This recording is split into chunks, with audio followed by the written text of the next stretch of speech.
ఆరారారా ఆరారారా వేసుకుపోరా వేసుకుపోరా బీడా బీడా వేసుకుపోరా Shivaji right. Shivaji cinema Rajinikanth సినిమాలో ఒక background music వస్తుంది. సందు దొరికితే దుమ్ము రేపుతున్నావు కదా శివాజీ అంటాడు పక్కనే ఉన్న వివేక్. ఇప్పుడు మనం సందు దొరికితే దుమ్ము రేపుతున్నావు కదా సువేందు అని చెప్పి అనాలి వెస్ట్ బెంగాల్ ముఖ్యమంత్రి గురించి. వెస్ట్ బెంగాల్ ముఖ్యమంత్రి ప్రతిరోజు కనీసం 3-4 కీలకమైన నిర్ణయాలు తీసుకుంటూ వస్తూ ఉన్నారు. ప్రస్తుతం మనం మాట్లాడుకోవాల్సింది అత్యంత కీలకమైన చికెన్ స్నెక్ గురించి మాట్లాడుకోవాలి. సిలిగురి కారిడార్ అని చెప్పి పిలుస్తాం. వీడియో చూసి చూడగానే నమ్మకంగా లైక్ కొట్టి కామెంట్ సెక్షన్ లో మీ అభిప్రాయాలు రాస్తూ ఉన్న వాళ్లకు ప్రత్యేకమైన ధన్యవాదాలు చెప్తూ ఉన్నాను. ఇప్పుడు విషయం లోపలికి వెళితే భారతదేశానికి చాలా చాలా కీలకమైన ప్రాంతం రక్షణ విషయంలో. ఇది పశ్చిమ బెంగాల్లో సిలిగురి అనే ప్రాంతంలో ఉంటుంది. చాలా సన్నని భాగము, 22 కిలోమీటర్ల వెడల్పు ఉంటుంది.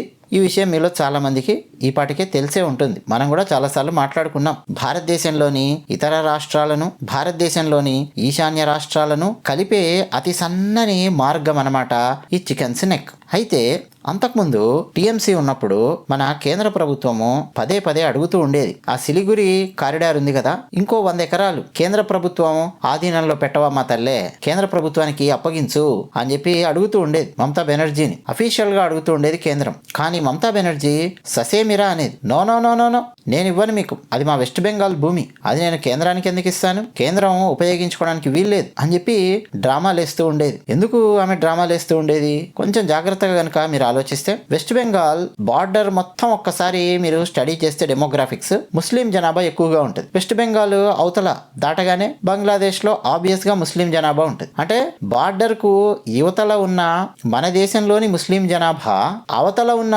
ముస్లిం జనాభాను ఇటువైపు రప్పించడానికి, అంటే చొరబాటుదారులను ప్రోత్సహించడానికి చాలా చాలా వేషాలు ఇవన్నీ కూడా వేస్తూ ఉండేవాళ్ళు. మమతా బెనర్జీ కూడా అదే కావాలి. ఎంత ఎక్కువ మంది చొరబాటుదారులు బంగ్లాదేశ్ నుంచి పశ్చిమ బెంగాల్ లోపలికి వస్తే అంత ఎక్కువ మంది ఆమెకు ఓటు వేస్తారు, మైనారిటీల పేర్లు చెప్పి ఓటు దండుకోవచ్చు అనేది ఈమె ప్లాన్ అన్నమాట. దానికి కావాల్సిన డ్రామాలు తతంగాలు అన్ని చేసుకుంటూ వచ్చేది. అయితే సువేందు అధికారి వచ్చి రాగానే 10 రోజుల్లో ఆ సిలిగురి కారిడార్ ఏరియాలో 100 ఎకరాలు కాదు 120 ఎకరాలు పశ్చిమ బెంగాల్లో ఉన్నటువంటి భూమిని కేంద్ర ప్రభుత్వానికి అప్పగిస్తూ ఉన్నట్టుగా సంతకం పెట్టేశారు.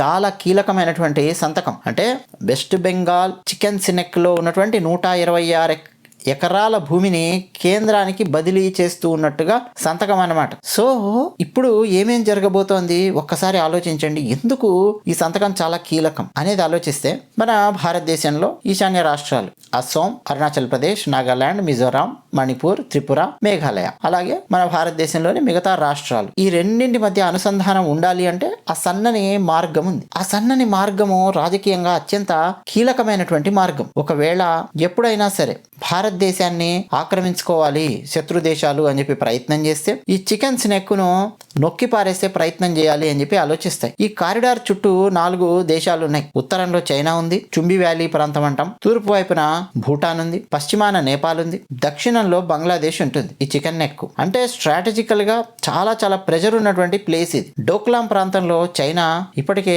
నిర్మాణాలు చేస్తూ రావడము, బంగ్లాదేశ్ లో చైనా ప్రభావం రాజకీయంగా పెరుగుతూ రావడం, నేపాల్లో కొన్ని సంవత్సరాల క్రితం చైనా అనుకూల ధోరణులు ప్రజల్లో పెంచుతూ రావడం, ఇవన్నీ అండి భారతదేశానికి ముప్పు తెప్పించే పనులు. సో భారతదేశం ఆబ్వియస్ గా అప్రమత్తం అయిపోయింది. ఎలాగైనా సరే చికెన్ నెక్ ను మరింత బలోపేతం చేయాలి అని చెప్పి ప్లాన్ చేసుకుంది. కానీ మమతా బెనర్జీ నుంచి సహాయ సహకారాలు లేవు. ఆమె ముఖ్యమంత్రి. మామూలుగా ప్రాసెస్ ప్రకారం, రాజ్యాంగం ప్రకారం ఆ రాష్ట్ర ముఖ్యమంత్రులు అప్పగించాల్సి ఉంటుంది కేంద్రానికి. ఏదైనా సరే ఆ రాష్ట్రంలోని ల్యాండ్ ఇవ్వాలంటే ఆ తతంగం చేయడానికి మమతా బెనర్జీ వెనుకంజ వేస్తూ ఉండేది. ఎందుకు అది చాలా కీలకమైనటువంటి ప్రాంతం అంటే, చాలా సార్లు అండి గ్రేటర్ బంగ్లాదేశ్ చేస్తాము అని బంగ్లాదేశ్ లో ఉన్నటువంటి చాలా చాలా గ్రూప్స్ రెచ్చిపోతూ రకరకాల స్టేట్మెంట్స్ ఇస్తూ ఉండేవాళ్ళు. అంటే ఏంటట, బంగ్లాదేశ్ అలాగే ఈశాన్య రాష్ట్రాలను కలుపుకొని ఉండేటటువంటి ప్రాంతాన్ని మొత్తాన్ని ఆక్రమించి గ్రేటర్ బంగ్లాదేశ్ గా మేము ఏర్పాటు చేస్తాము అని హెచ్చరికలు జారీ చేస్తూ ఉండేవాళ్ళు. బంగ్లాదేశ్ లో ఉండే కొన్ని గ్రూప్స్, పాకిస్తాన్ లో ఉండే గూఢచారి సంస్థ ప్లస్ పాకిస్తాన్ లో ఉండే కొన్ని తీవ్రవాద సంస్థలు, ఇవన్నీ కలిసి భారత ప్రభుత్వం మీద సెక్యూరిటీ పరంగా ఒత్తిడి తీసుకురావాలని చెప్పి ప్లాన్ చేసుకుంటూ వస్తూ ఉండేవాళ్ళు. అయితే నరేంద్ర మోదీ గారి ప్రభుత్వం అండి గత కొంతకాలంగా ఈ ప్రాంతాన్ని లెవెల్స్ లో బలోపేతం చేసుకుంటూ వస్తున్నారు. కైనటిక్ లేయర్ బిల్డ్ చేస్తూ వస్తున్నారు, అంటే సైనిక శక్తి. అలాగే రహదారులలో ఇన్ఫ్రాస్ట్రక్చర్ బిల్డ్ చేసుకుంటూ రావడము. ఇప్పుడండి భారతదేశంలోని కీలకమైన 7 నేషనల్ హైవేస్ అభివృద్ధి చేసుకుంటూ వస్తున్నారు. NH10 నాథులా మార్గం అని చెప్పి పిలుస్తారు. NH110 సిక్కిం అలాగే చుంబి వ్యాలీ యాక్సెస్ తీసుకోవడానికి. NH317A Hasimara air base logistics అందించడానికి. NH717 అండ్ NH312 అంటే బంగ్లాదేశ్ వైపు రక్షణ అనమాట. అంటే మన భారత సైనిక దళాలు వేగంగా కదలడానికి కావాల్సినటువంటి నేషనల్ హైవేస్ ను అక్కడ చాలా స్ట్రాంగ్ గా బిల్డ్ చేసుకుంటూ వస్తున్నారు. ఇప్పుడు సరిహద్దు భద్రత విషయానికి వస్తే, బెంగాల్లో బీజేపీ గవర్నమెంట్ వచ్చాక ఫస్ట్ చేసింది ఏంటి? BSF కు 600 ఎకరాల భూమి బదిలీ తొందరగా చేసేసింది. నెక్స్ట్ 45 days లో బంగ్లాదేశ్ వెస్ట్ బెంగాల్ బార్డర్ లో ఉన్నటువంటి 600 ఎకరాల భూమి కేంద్రం చేతుల లోపలికి రాబోతోంది వెస్ట్ బెంగాల్ లోపల నుంచి. నెక్స్ట్ BSF వాళ్ళు ఫెన్సింగ్ చాలా స్ట్రాంగ్ గా స్టార్ట్ చేయబోతున్నారు ఆఫ్టర్ 45 days. అలాగే 110 కిలోమీటర్లకు పైగా బంగ్లాదేశ్ సరిహద్దు ఫెన్సింగ్ ఇప్పటికే చాలా వేగవంతం చేసేస్తూ వస్తున్నారు. అంటే ఏం లేదండి, అక్రమ చొరబాట్లు తగ్గించడము, బార్డర్ లో స్మగ్లింగ్ తగ్గించడము, తీవ్రవాదులు అటు ఇటు తిరగడం అనేది అంత ఫ్రీగా తిరగకూడదు, ఎవడైనా లోపలికి రావాలంటే భయపడాలి అన్నటువంటి ఆ ఫీలింగ్ వాళ్ళకి క్రియేట్ అవ్వాలి. అంటే ఇన్ఫ్రాస్ట్రక్చర్ స్ట్రాంగ్ గా బిల్డ్ చేయాలి. అలాగే నరేంద్ర మోదీ గారి ప్రభుత్వం ఇంకా ఏం చేస్తుందంటే, అండర్ గ్రౌండ్ లో రైల్వే లాజిస్టిక్స్ బిల్డ్ చేస్తూ ఉన్నారు. దాదాపు 35 to 40 కిలోమీటర్స్ భూగర్భ రైల్వే మార్గం, అంటే అంత లెంత్ భూగర్భ రైల్వే మార్గము ప్లానింగ్ లో ఉంది అని చెప్పి OSINT వర్గాలు ఇప్పటికే చెప్తూ ఉన్నాయి. అంటే ఒకసారి ఆలోచించండి, 1971 యుద్ధం జరిగిన తర్వాత చేసినటువంటి వ్యూహాత్మకమైన తప్పిదం. ఆ చికెన్ నెక్ అనే ప్రాంతాన్ని, ఆ 22 కిలోమీటర్స్ వెడల్పున్నటువంటి దాన్ని మాత్రమే తీసుకుంది భారత ప్రభుత్వం. బంగ్లాదేశ్లో ఉన్నటువంటి కొంత భాగాన్ని మనం గనక కలుపుకొని ఉంటే ఆ చికెన్ నెక్ లాగా అంత సన్నగా ఉండేది కాదు, పెద్ద స్పేస్ మనకు వచ్చేది. జాతీయ రహదారులు ఇవన్నీ కూడా మనము ఇంకా ఎక్కువగా నిర్మించుకునేవాళ్ళం. ఇప్పుడు ప్లాన్ ఏంటి? మోదీ గారి ప్లాన్ ఏంటంటే, కేంద్ర ప్రభుత్వం భారీగా రైల్వే విస్తరణ ప్రణాళికలు ఇవన్నీ ప్లాన్ చేసుకుంటోంది కదా, దానికి భూమి కావాలి.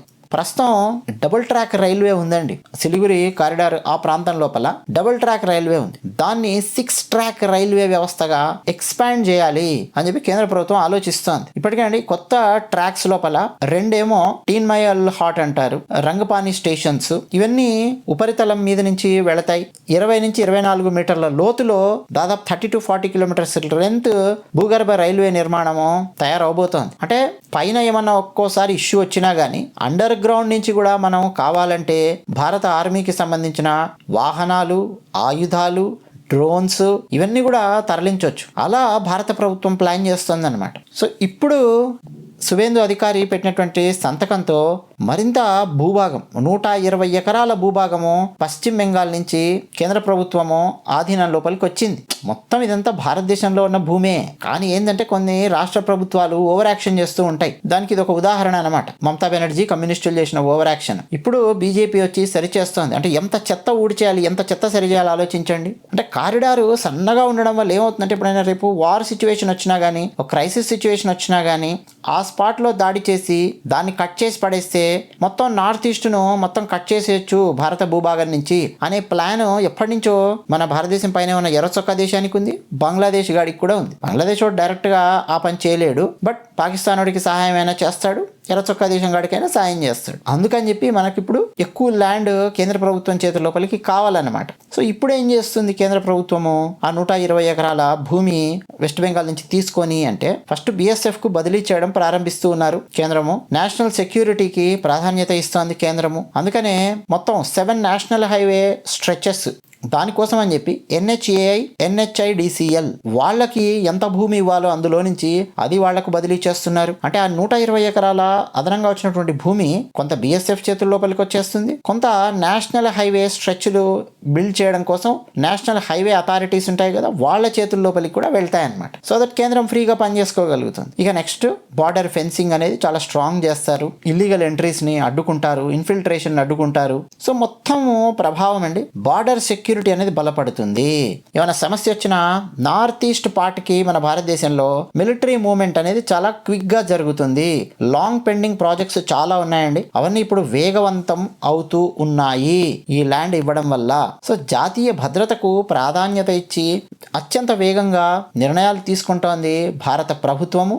నిజానికి అంటే ఎలక్షన్స్ ముందు ఒక చర్చ కూడా వచ్చింది. బెంగాల్లో ఉన్నటువంటి ఈ ప్రాంతం, సిలిగురి కారిడార్ లో ఉన్నటువంటి ఆ ప్రాంతము దాదాపు 100 ఎకరాల దాకా, అలాగే మరికొన్ని ప్రాంతాలు 6 జిల్లాలు కలిపి ఒక యూనియన్ టెరిటరీ చేయాలి అన్నటువంటి చర్చ కూడా వచ్చింది. ఇప్పుడు నిజంగా యూనియన్ టెరిటరీ చేయాలి వెస్ట్ బెంగాల్లో కొంత భాగాన్ని అని చెప్పి అంటే భారతీయ జనతా పార్టీ ప్రభుత్వం ఉంది కాబట్టి బెంగాల్లో అడ్డు చెప్పరు. ఒక ఆర్డినెన్స్ ఇస్తారు, ఫస్ట్ పార్లమెంట్ లో చట్టం చేస్తారు, యూనియన్ టెరిటరీ చేసినా చేస్తారు అవసరమైతే. ఎందుకు అనంటే మళ్ళీ రేపు భవిష్యత్తులో కర్మగాలి ఏ కమ్యూనిస్ట్ గాళ్ళో ఏ మమతా బెనర్జీయో ఏ 10 ఏళ్ల తర్వాత వచ్చి మళ్ళీ ప్రాబ్లం క్రియేట్ చేయకుండా సెక్యూరిటీ విషయాలలో సో యూనియన్ టెరిటరీ చేసే అవకాశాలు కూడా ఉన్నాయి అన్న చర్చ ఉంది. సో ఇదండి సువేందు అధికారి గారు రోజుకు ఒక నిర్ణయం, కేంద్రానికి మద్దతు ఇచ్చే నిర్ణయం తీసుకుంటూ ఉన్నారు, జాతీయ భద్రతకు మద్దతు ఇచ్చే నిర్ణయం తీసుకుంటున్నారు. అబ్బో ఇంకా చాలా ఉన్నాయి మనం మాట్లాడుకోవాలంటే. ఆయన గత 3-4 రోజుల్లో చేసిన పనులు ఒక్కొక్కడిని రోడ్డు మీద ఉరికించి కొడుతూ ఉన్నారు, టీఎంసీ గుండాలను. పాత కేసులు ఒక్కొక్కడి మీద తిరగదోడుతూ ఉన్నారు. హిందూ మహిళలను